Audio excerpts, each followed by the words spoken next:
నమస్తే, welcome to Bharathi TV. నేను Bapayya. Congress party AP అధ్యక్షురాలు వైఎస్ షర్మిల ఇప్పుడు దళితవాడల్లో టీటీడీ 5,000 గుడులు కడుతుంది అని చెప్పేసి ఆంధ్రప్రదేశ్ ముఖ్యమంత్రి నారా చంద్రబాబు నాయుడు ఏదైతే వ్యాఖ్యలు చేశారో, ఏవైతే ప్రకటన చేశారో దానిని తీవ్రంగా ఖండిస్తున్నారు.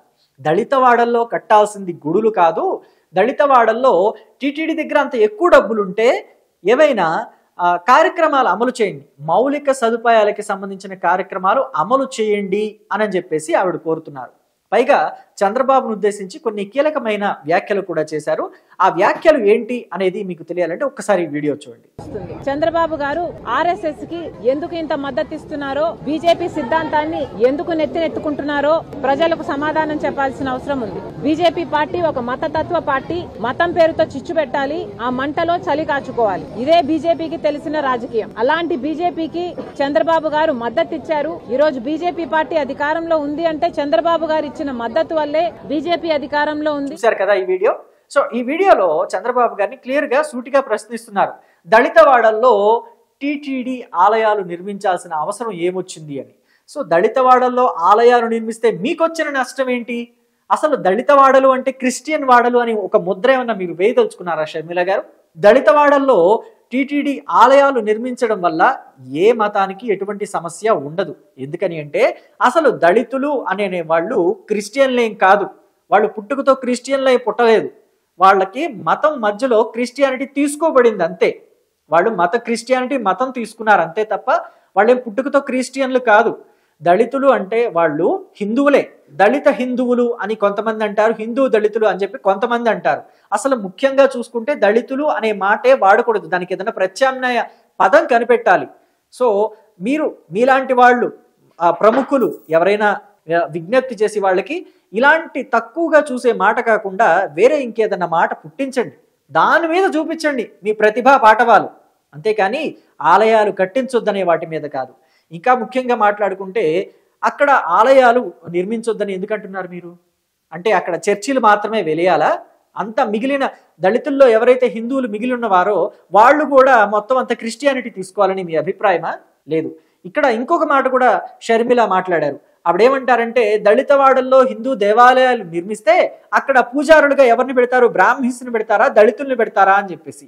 ఆవిడకి ఇప్పటికీ తెలియని విషయం ఏంటంటే తిరుమల తిరుపతి దేవస్థానంలోని వేద పాఠశాలలకు సంబంధించిన ఏవైతే పాఠశాలలు ఉన్నాయో ఆ పాఠశాలల్లో వేదం నేర్చుకునే వాళ్ళకి దళితులు కూడా ఎవరైనా ఇంట్రెస్టింగ్గా ఉంటే వాళ్ళు కూడా వెళ్ళి వేదం నేర్చుకోవచ్చు.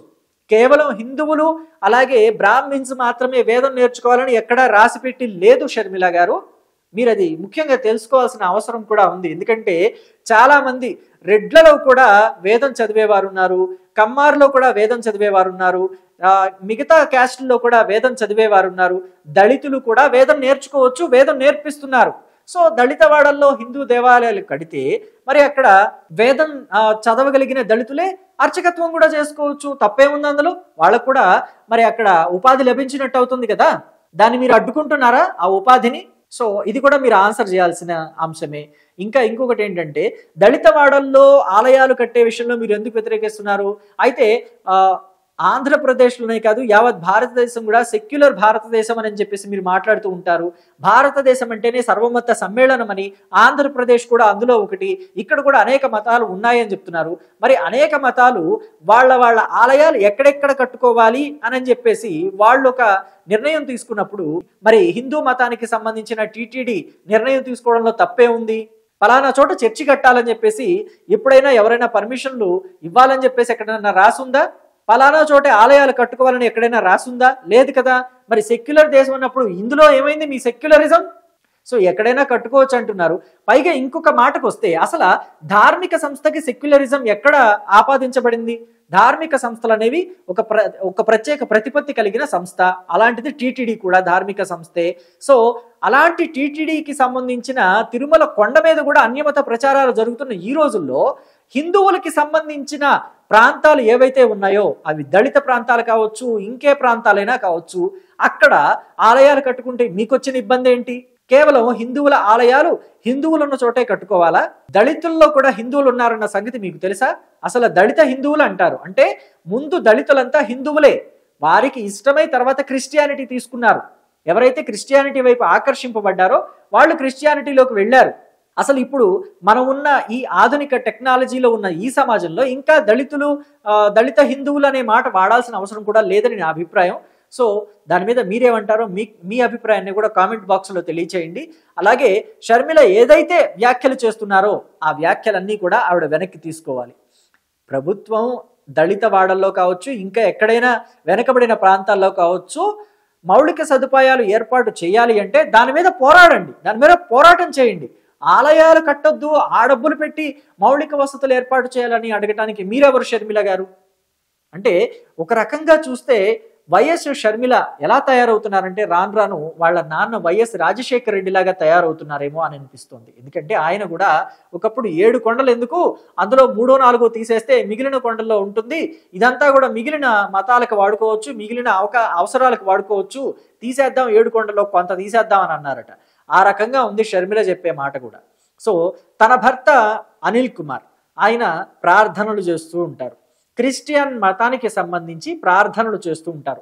మంచి పనే, 100% ఆ దైవాన్ని ఎవరైతే నమ్ముతారో వారికి వాక్యం చదివి వినిపించడం, దేవుడి గురించి చెప్పడం అనేది పూర్తిగా మంచి పనే, తప్పు పట్టేది ఏం కాదు. దాన్ని పలానా చోటే మీ ప్రార్థనలో పెట్టుకోమని ఎవరైనా రెస్ట్రిక్ట్ చేస్తే మీకు ఎలా ఉంటుంది? మీకు ఇబ్బందిగా అనిపించదా? ఇది కూడా అంతే. సో మీరు మీ మతాన్ని ఎలా గౌరవిస్తున్నారో, మీ మతంలోని ఆలయాలు నిర్మించుకోవడానికి మీకు ఎక్కడెక్కడైతే హక్కులు ఉన్నాయో మిగతా వాళ్ళకి కూడా అంతే హక్కులు ఉంటాయి. హక్కులు అందరికీ ఉంటాయి షర్మిల గారు.